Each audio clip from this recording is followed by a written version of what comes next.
everybody, and welcome back to the I Don't Know Running podcast, where we share our experiences that make running fun and sometimes not so fun. I'm Lewis, and I'm a self-admitted lazy ultra runner. And this week, I'm flying solo again. Mitch is out in, what is it, Utah maybe, or something like that. He was out in Nevada pacing for crewing and pacing for Laura, a friend of ours. And then the family went and joined, and then they were going to go to another state, and he was going to run another state.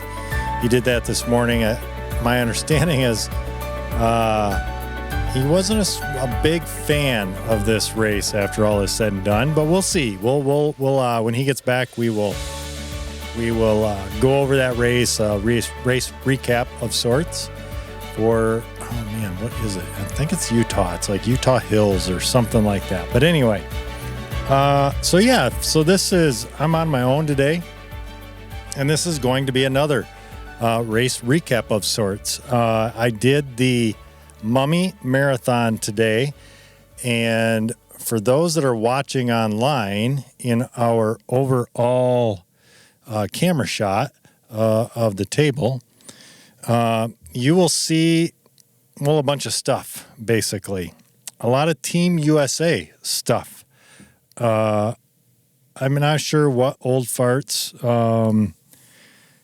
did, whether they got a wholesale, they purchased a bunch of this stuff wholesale and saved a ton of money, or probably not even wholesale, like penny on the dollar.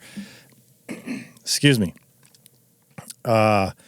Which you know what? Who cares? It's kind of fun. It's different. But anyway, what you see is a towel, which the towel's cool. Has the name of the race, which is pretty neat.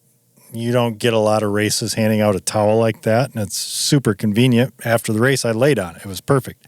I needed it, and we will go over this in a little more detail, but I needed to rest on that towel for quite a while. Some of the other stuff you see, and I don't know what he gives for what, whether that's just every finisher gets some or all of this, or which one of these are age groups or what, but I do know this. I'm going to slide over here. This little trophy, I'm not exactly sure. It's some kind of I don't know, a being of some kind. I don't know, but anyway, that is an age group award. It's funny, as I was running the race, the age group is very big, 40 to 59. Boy, that is a 20-year age group. So I feel good with that. It's second place. It's funny, as I was running the race, I was third overall. And as I was running the race, I was thinking, I knew where I was at positionally in the race. I don't know, after the half come through and he tells you where you're at. And I started thinking to myself, I thought, okay, well, I'm third overall. I could also be last overall, because there were not a ton of people running the marathon. They have a marathon and a half marathon. And I think they had somewhere between 70 and 80 runners for this today. I think somewhere in that neighborhood. Actually, I'm not 100% sure, but I think it's in that neighborhood. And I would wager all but maybe 10 or 15 of us did, all but 10 or 15 of us did the half. 10 or 15 of us did the full. And that may be generous on the 10 or 15.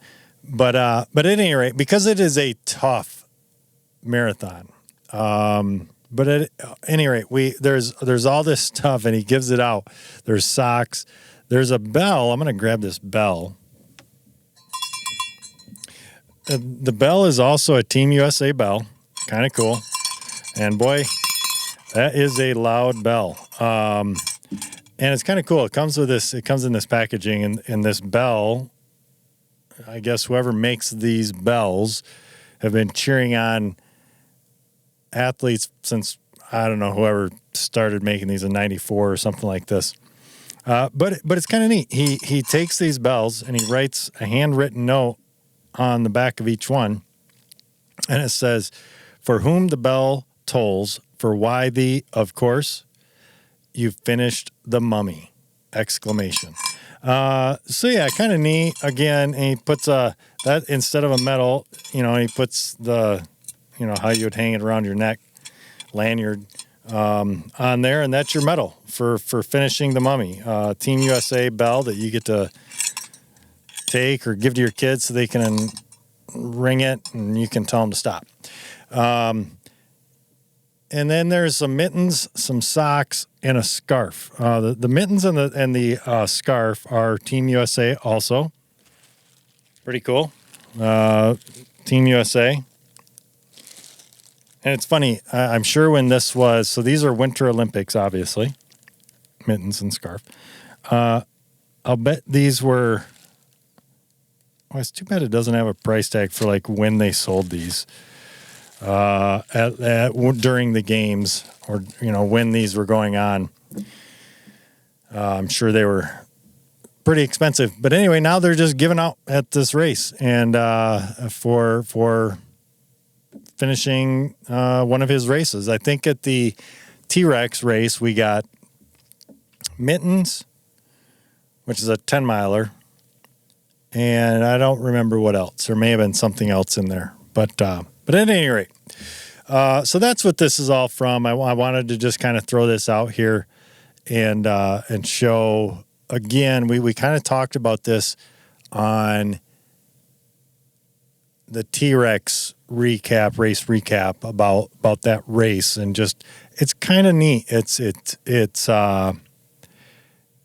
strips away a lot of the commercialism of the sport of running, whether that's road or trail or whatever, and it just takes it very basic grassroots, like just very minimalistic type of stuff.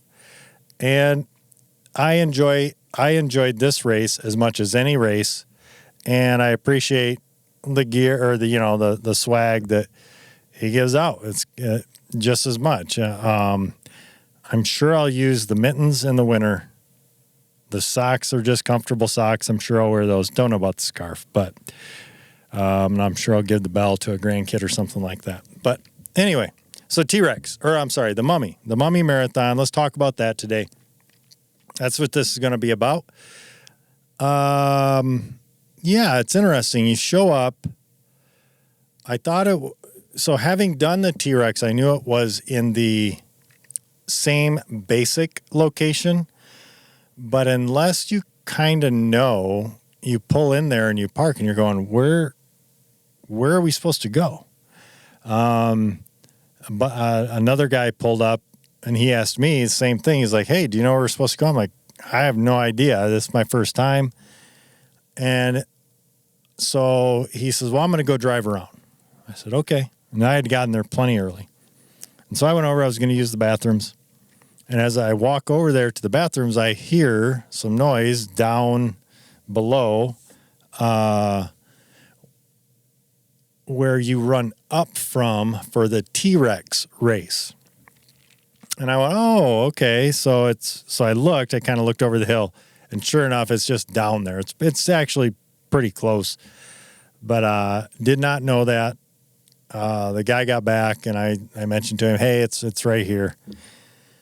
And so we found it. It would be nice to maybe they did have a sign pointing, and I just didn't see it. But now I know, and now anybody listening knows. If you do a T-Rex, you just go down the hill for the Mummy start.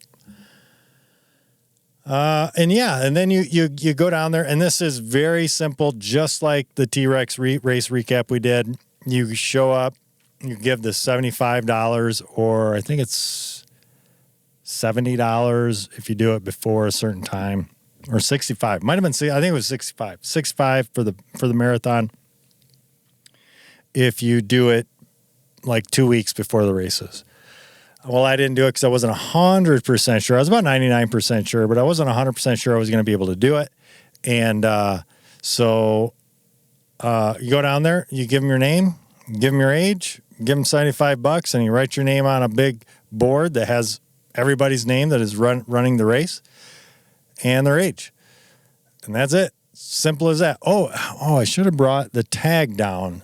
He upgraded tags. I will say that. He upgraded tags.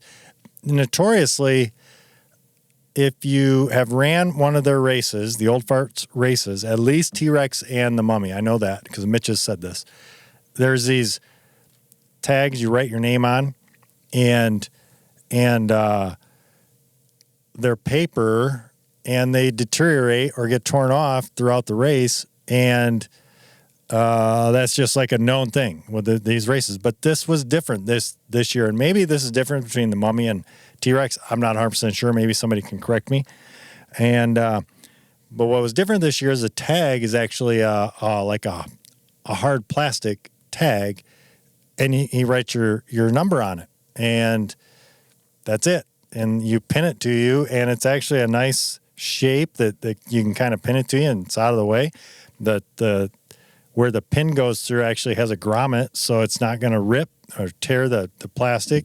I don't think it would anyway because that plastic's thick enough. But that was a difference for the Mummy this year. The tag stayed firmly secured and no issues. I don't know. I wonder if I was supposed to give that back. He didn't say. So hopefully not because it's upstairs in my bathroom. But anyway, that's the how you register, how you sign up, how you get your packet pickup. It's very, very simple. If you registered ahead of time, he does have everything in like a bag laid out, like a Meijer shopping bag or whatever, Dollar General bag or whatever. And you just come and say your name and boom, you're done. You take off and get ready for the race. So yeah, let's move forward now to let's just jump into the race, really. The start is very straightforward. He just counts down his watch to 8 o'clock and says, go. 3, 2, 1, go. That's it. No fanfare, no shotgun, no nothing, no air horn. Might have been an air horn, actually. One of those little canister things. And people take off. It's really cool. Because it's so stripped back, it's actually kind of nice. Low pressure, no stress. And I chose to go with my Ultimate Direction vest that I recently got. And I got, I'm not going to remember the nutrition that I'm trying now. Maybe I'll remember it throughout the episode here. But I wanted to go ahead and try this. I know I'd never tried it before, but it didn't really matter. I didn't have like this, I want to go fast at this race or anything like that. I just wanted to try this nutrition. So it's the one that Terrence has recommended. pH, something in hydration. But anyway, so yeah, take off and is a 2-looper for the marathon, single looper for the half. And it was 3 loops that made up the single loop. 3 different flag colors. You started with white, then you went pink, and then you went blue. And so that's how he had it all laid out. And through the years, he has marked the course with orange. So there will also be orange paint on different parts of the trail or, logs or things like that. That became a little bit of an issue later on in the race, and I'll get to that. Take off, and we do the white loop. It's fairly runnable. The first, whatever it is, it's like 2 miles or something like that. And then let's say that is counterclockwise. I'm not 100% sure of this, but let's say that's counterclockwise. Then you come in and you cross the river. You cross the river, the Lowell, the Flat River, several times. 3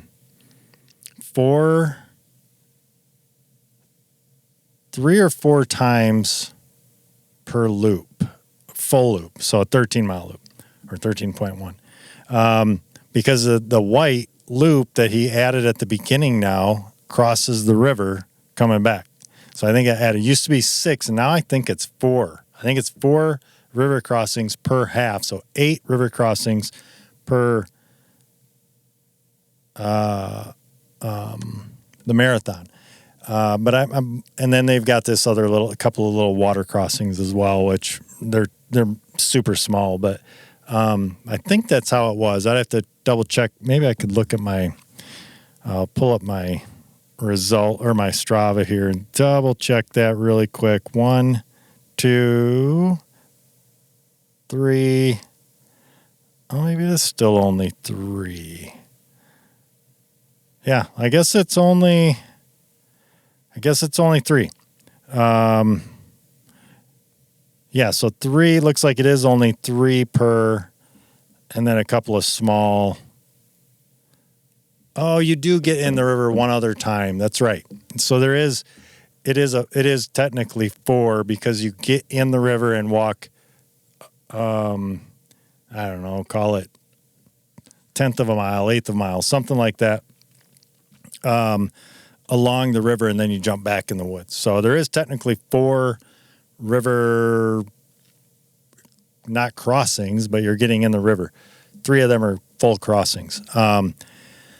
So yeah, that's the water side of things, and the white loop is counterclockwise. Like I said, you jump into the pink loop, and that's when the fun starts. I'll say the pink loop.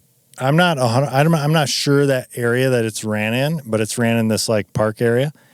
Holy cow! I had no idea there's these big of hills, and they're not huge hills like out west, but they're steep, and he sends you up them. And the first lap, I was fine with those. Didn't have any issues. Felt good. Felt like I could power up them. But holy smokes, that second lap, man, those hills, they were tough. Yeah, that's all I can say. I ran out of energy, and that was a whole different thing. I did not do my nutrition well. I kind of got sick of the nutrition I was using. I wish I would have changed it up with some different options. I think it did support me well through about 15 miles, 16 even, or maybe even 17, but from 16, 17, no, I think it was actually like mile 20. I was dying. Wasn't drinking enough. I knew I wasn't, but I was going slower. But anyway, let's get back to the pink loop.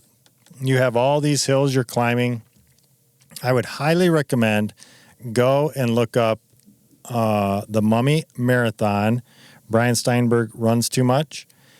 He does a pretty good job in 2022 of showing that race. They took out the road portion of it that takes you out to the covered bridge and back. That's no longer part of it. I think they changed the course quite a bit on this, but that was not there this year. They took that out, kept you on the trails, kept you on the hills, and wow, it was tough. This is by far the toughest marathon I've ever done. It was ridiculous. So that is the pink portion. Tons. There's, let's say that is 8 miles. 8, 9, 10, 11, 12. No, it'd probably be more like 9 miles, 9.5-ish. Something like that. 9, 10, 11. Yeah.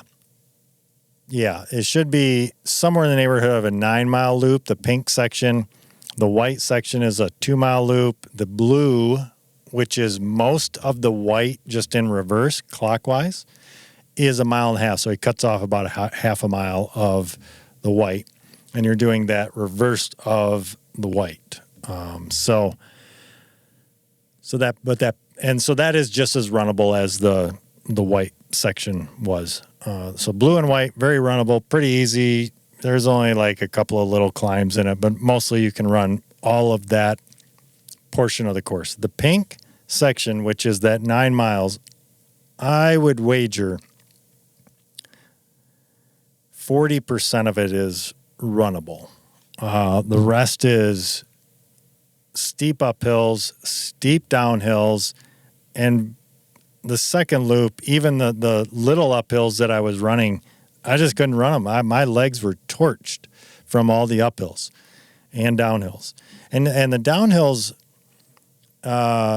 they're just too steep. Like, you can't even trot down them. There's ropes. Like, if you've known about these races, you've heard about this. It's legit. You can't run down them. So it does make for an interesting race. It's a different race. Every race is different and has its obstacles and challenges. And that is a challenge of this course. Is what I was trying to do is just run where I could, because the rest you literally can't. It's not a matter of like, well, I'm going to run for 2 miles and then I'm going to walk for a half mile to give my legs a break or something like that. It didn't matter. You were getting your rhythm. There was no rhythm. It just, you followed the course and did your best to run where you could. So that's the pink section, and that's what this race is about. It's a tough race. It's known to be a tough race. Everybody that's run it has said it's incredibly tough, and it definitely lived up to all the hype that I had heard about. I honestly went into it, if I'm speaking very candidly, going, I'm sure I can run up some of these or down some of these. No way. I was put in my place, and you just can't. The second loop, I was going up a couple of the bigger hills, and I was just out of energy. I just could not believe that I could not just continue to power up these hills. My legs had just lost their will to move forward. I did get forward and get through it, but so I went into the race thinking, well, maybe a 2.5, 2 hours and 15 minutes for, a loop.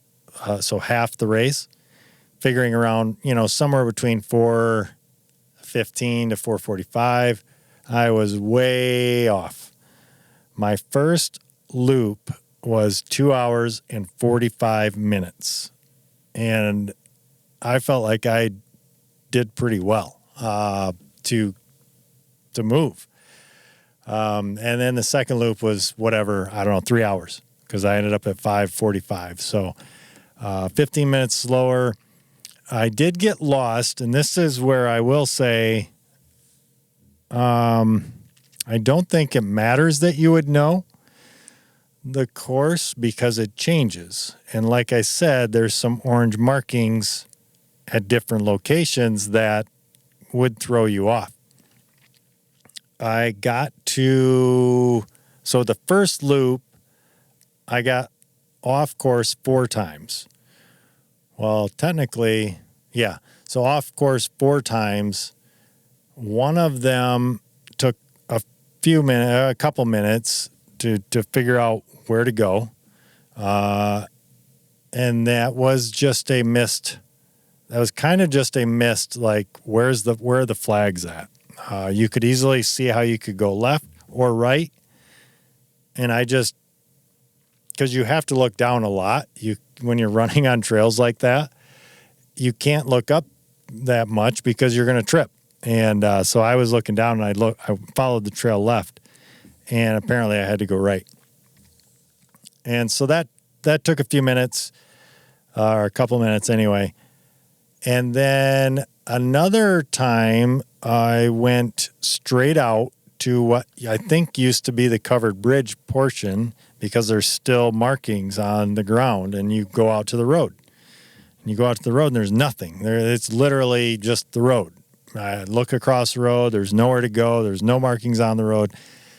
And so I went back, and because there's not a loads of people running this race, you have to wait a little bit. So you start hunting around, and I go back out to the road, and no, that's definitely not right.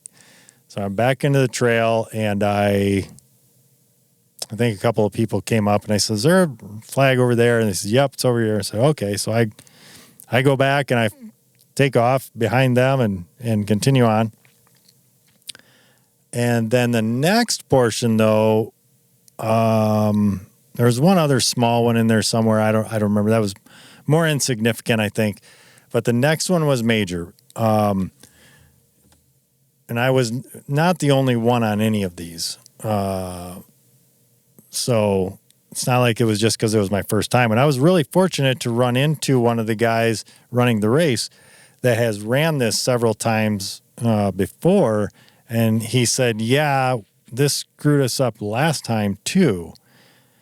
And so I said, "Well, that stinks." But anyway, we going along and we're hitting a runnable section. And when you're running, I mean, you hit a runnable section, you want to run. And so going along, and it looks like the flag sends you straight. I mean, the flag, where it was placed, you definitely went straight. Again, I was not the only one. So, but you were supposed to go left. And the trail, I think the trail at that section was pretty clear, but you follow the flags. And so we followed the flag, and you go down and you actually get back on course. So you get back on course like probably 3 miles back, or maybe 2 miles back, or 2 or 3 miles back. So you're doing that section of the course again. And so we go down a little bit, and the guy that had done it before, he goes, "Whoa, whoa, whoa, we've already been here." And so there were 4 of us, 2 halves, and then the guy that had been running it before, he was running the marathon as well. He says, "We got to go back. This is the wrong way." And so I'm thinking this is the 4th time now, 3rd or 4th time. I think one of the other times was actually coming up that I had gotten off trail, and I'm just thinking, holy cow, this is my first loop. This is going to be a long marathon if I keep getting lost. And so we backtracked, went back to where it was supposed to be. We actually moved the flag to help people like go the correct way. You're supposed to take a left there, not continue straight. And that's like a major trail. It was very easy to go straight, and you see the next flag and you go, "Okay, yep, this is the right way." So anyway, get back on trail, go to the start, or go to the finish area, start-finish area, and you got to check in. You got to put your time down, and you continue on, and you do the blue lap. So you do the white, and then you do the big pink loop, and then you do the blue loop. And when I came in, I was about a half mile long, and with trail, that's really long. When you can usually assume about 5 to 10% loss of distance. So if you're running a 10 miler, you might only read 9 to 9.5 miles. Well, I was reading a half mile long when we hit the 13.1. Well, actually it was before that, but yeah, I was reading long at that stage of the game by about a half a mile. So I knew we had put in a fair amount extra distance at 12 point whatever, or 11.5 or something like that. If I was showing a half mile long, we were close to, 3, could be anywhere from that half mile to 3/4, maybe even a mile of extra distance.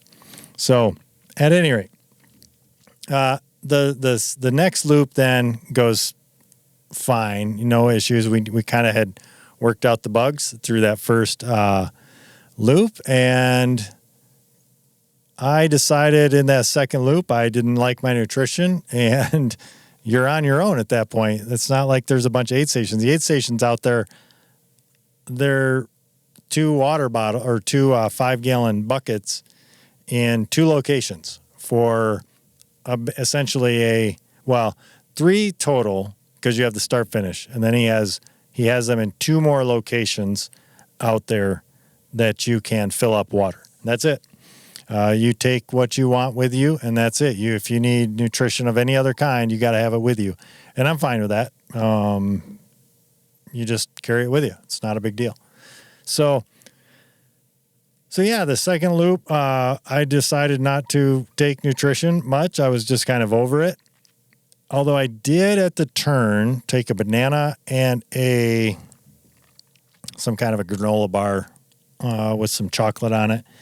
And actually, I ate that, and that went down well and settled well. And so I figured that would help get me over the edge or to the finish. But boy, I was lacking in nutrition. And as it turned out, I must have been lacking in a lot of sodium and water, because I'm finished up. I cramped for a solid hour not being able to move because my legs were they just kept cramping up. Every time I tried to get up and leave, I couldn't. So fortunately, a couple of people, Adam LeClaire and Karen Osborne, were super nice and helped and got me some what I needed, just some different things just some different things. So super thankful for that and just their generosity and being helpful. And yeah, you sit there and you wait and watch other people finish, and it's an accomplishment. You finish that marathon, especially if you choose to do that second loop, because it's tough after you do it once. You got to go back out there and do the same thing. It's tough. But it was a fun race, and I would, again, just like the T-Rex 10-miler, I'd recommend that too, and I'd recommend this one. Super fun race. It would be really fun to see something like this grow, more of a strip back, get rid of all the fancy stuff, and just enjoy getting out on a trail with some people that want to do a race like this with whatever's thrown at you. And in this case, it's a lot. It is a lot of climbing and bushwhacking. I mean, you're going over and under trees and through bushes, and it's just different, but it is a lot of fun. So if you want that kind of an experience, I would highly recommend the Mummy Marathon, or even the half marathon. Do one loop. If that's enough, that's enough. And but it is an enjoyable time. You get a lot of really cool swag you don't get at other races, and different that you can use and enjoy in a different way. But anyway, yeah, that's the Mummy Marathon, and really just wanted to go over that. Mitch will be back next week, and we will be going over, I don't know what race it is, but whatever race it is, we will be recapping that, as well as doing just some other updates and things like that and how we're doing.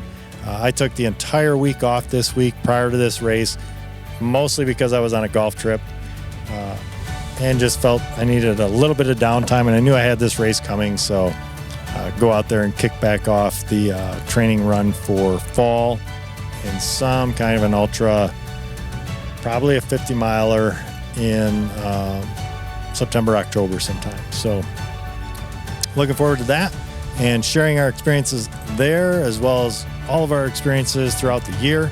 But with that is going to wrap up this week's episode of the I Don't Know Running podcast. Be sure to tune in next time as we share more about what we just don't know. And until then, happy running.